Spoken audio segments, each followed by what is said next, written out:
Hello everyone, I am Firdaus, your English teacher, and again I am here to teach you your English subject. But in this video, I am going to teach you your grammar portion and your grammar first chapter. So everybody look here. What is the title of your chapter? Can anybody tell me? Yes. The title of your chapter is The Sentence. What it is? The sentence. So in this chapter, we're gonna study about the sentence, part of sentences. Okay. So let's start. Your first point is a sentence is a group of words which make a complete sense. Words का ऐसा group या फिर ये कहे कि शब्दों का ऐसा ग्रुप जिससे एक अर्थ निकलता हो, जिससे कोई मीनिंग निकलता हो, उसे हम क्या कहते हैं? सेंटेंस कहते हैं. Again I am repeating, a sentence is a group of words which makes a complete sense. Words का ऐसा ग्रुप जिससे एक मीनिंगफुल सेंस निकले, एक अर्थ निकले, उसे हम क्या कहते हैं? सेंटेंस कहते हैं. Got it everyone? Okay. Now second point, a sentence must contain a verb. और एक सेंटेंस में हमेशा एक वर्ब होता है. सेंटेंस में हमेशा क्या होता है? वर्ब होता है. बिना वर्ब के कोई भी सेंटेंस कंप्लीट नहीं होता है. So here it is, there are some rules about a sentence. तो अब हम लोग पढ़ेंगे कि एक सेंटेंस, एक कंप्लीट सेंटेंस लिखने के लिए, एक कंप्लीट सेंटेंस बनाने के लिए या बोलने के लिए कुछ रूल्स होते हैं जिसे हमें फॉलो करना पड़ता है. We have to follow some rules. So I am going to tell you what the rules are. So, your first rule is the words in a sentence should be placed in the proper order to make a complete sense. तो उस sentence में जितने भी words हैं उसे हमें proper order में रखना होगा, एक सही ऑर्डर में रखना होगा, जिससे एक कंप्लीट सेंस निकले, जिससे उसका कोई मीनिंग निकले, जिससे कोई उसका अर्थ निकले. A sentence begins with a capital letter. Your second point is a sentence always begins with a capital letter. और कभी भी हम कोई सेंटेंस लिखते हैं तो उसका फर्स्ट जो वर्ड का लेटर होता है, फर्स्ट लेटर, वो क्या होना चाहिए? कैपिटल होना चाहिए. हमेशा वो कैपिटल लेटर से शुरू होना चाहिए. Now the third point, punctuation marks like full stop, question mark, exclamation marks must be put at the end of a sentence. जब भी हम कभी सेंटेंस लिखते हैं और जब सेंटेंस एंड करते हैं तो सेंटेंस के एंड पे या तो फुल स्टॉप या क्वेश्चन मार्क या एक्सक्लेमेशन मार्क, इनमें से कोई एक ज़रूर होना चाहिए, तभी जाके सेंटेंस जो होता है वो पूरा कंप्लीट होता है. ओके, तो what are the points? First one is the word in a sentence should be placed in the proper order to make a complete sense. जो भी words हैं sentence में उसे हम लोग को ऐसे order में रखना है कि उससे एक meaningful sense निकले. Your second point is a sentence always begins with a capital letter. और sentence जब भी हम start करते हैं तो वो किससे start होगा? हमेशा capital letter से start होगा, कभी भी small letter से start नहीं होगा. And your third point is punctuation marks like full stop or question mark or exclamation mark must be put at the end of sentence. और जब भी हम कभी sentence end करते हैं तो हम end कैसे करेंगे? या तो full stop होना चाहिए, या question mark होना चाहिए, या तो फिर exclamation mark होना चाहिए. So these are the few rules for writing a sentence. Now coming to the point, example. Here are few examples which more clarify the concept. So your first example is the kitten closed its eyes. The kitten closed its eyes. Look here, sentence start with capital letter. Here it is capital T, and at the end here it is a full stop. And closed, what is closed? Closed is a verb.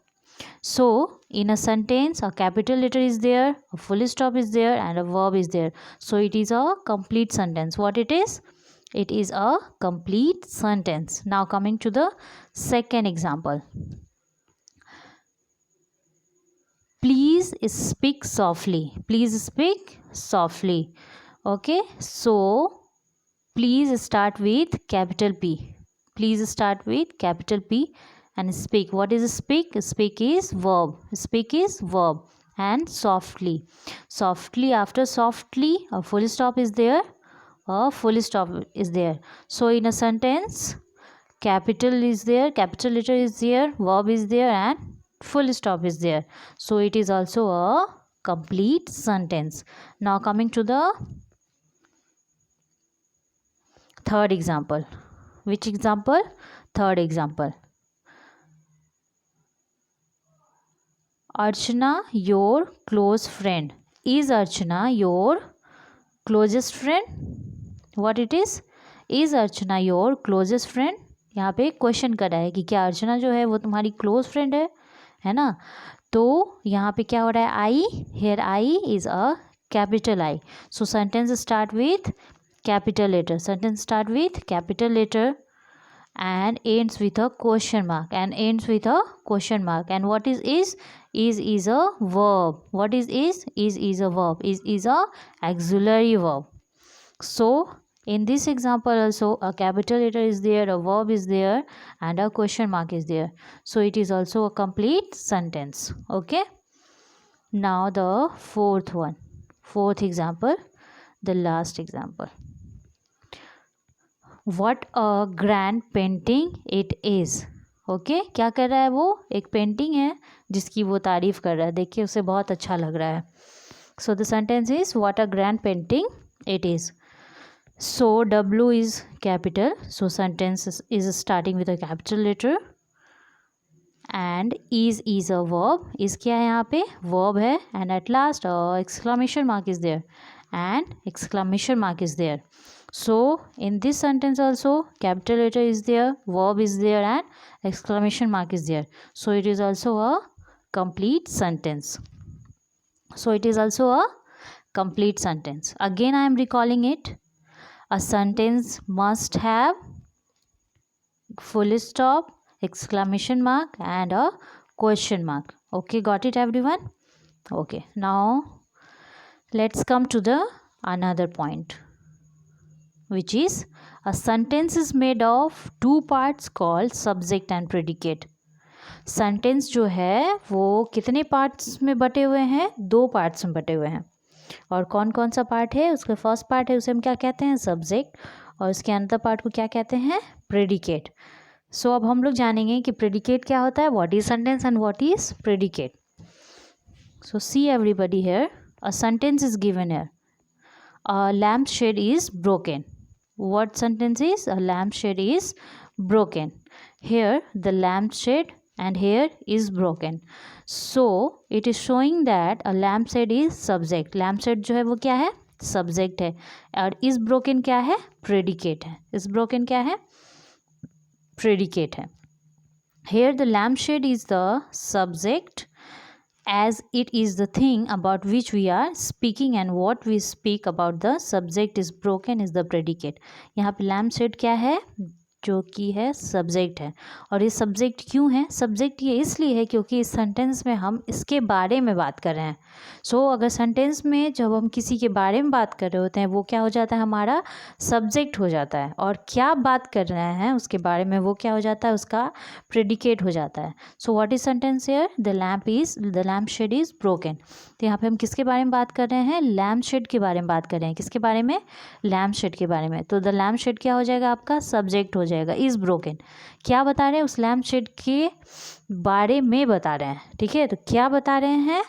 Is broken, टूट गया है ना. तो is broken क्या हो जाएगा? Is broken आपका predicate हो जाएगा. Got it everyone? Again I am repeating. The sentence is made of two parts called subject and predicate. जिसके बारे में बात कर रहे होते हैं वो आपका सब्जेक्ट हो जाता है, और उसके बारे में जो बात कर रहे होते हैं वो क्या हो जाता है? प्रेडिकेट हो जाता है. Got it everyone?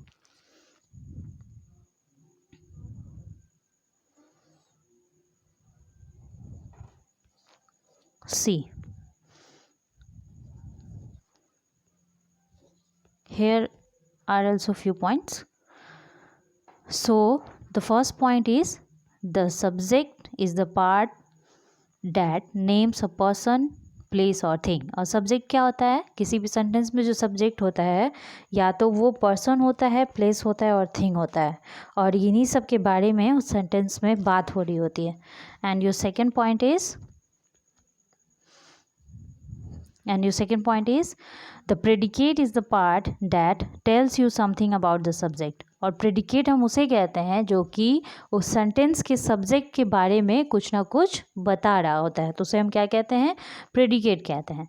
The subject is always a noun और a pronoun. Sometime the subject is left out but it is understood. और सब्जेक्ट तो है वो हमेशा या तो नाउन होता है या तो प्रोनाउन होता है, या तो नाउन होता है या तो प्रोनाउन होता है।